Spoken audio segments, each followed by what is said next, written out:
এই কামলার বাচ্চা, এদিকে আয়। তোর মাথায় করে আমার লাগেজটা আমার বাসায় দিয়ে আসবি। বিনিময়ে তোকে আমি 100 টাকা দেব।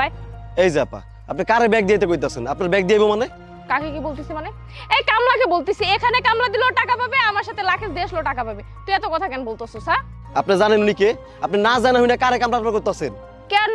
উনি কি মন্ত্রী মিনিস্টার? কোথায় তো সাইনবোর্ডে লেখা নাই? এত বেশি কথা বলতেছিস। বেশি যদি কথা বলিস না একদম কিন্তু খবর আছে। এই তুই জানিস ওকে? ও এই এলাকার চেয়ারম্যানের ভাগ্নে। ওর মামাকে যদি একবার বলি না তোদের কথা, তোদের না এলাকা ছাড়া করতে 1 মিনিটও টাইম লাগবে না। এই দেন চেয়ারম্যানের বাগনি কি হইছে? চেয়ারম্যানের বাগনি দেখি যারা যাতা মনে তাই কইবো, আমাকে দেখি কামলা মনে হয়? তোর সাহস তো কম না? তুই জানোস তোর আমি এলাকা ছাড়া করতে পারি শুধু একবার আমি আমার মামারে বলবো, আর তুই এখনো দাঁড়ায় আছিস? তুই কলিজা তো কম না? এই আমার লাগেজ দিয়ে আয়। এই কামলার বাচ্চা কামলা, আমার মুখে মুখে তর্ক করতেছিস? শোন, ভালোই ভালোই বলতেছি, যা বলছি তাই কর, তা না হলে কিন্তু গ্রাম ছাড়া করে দিবি। আচ্ছা বন্যা, থামো।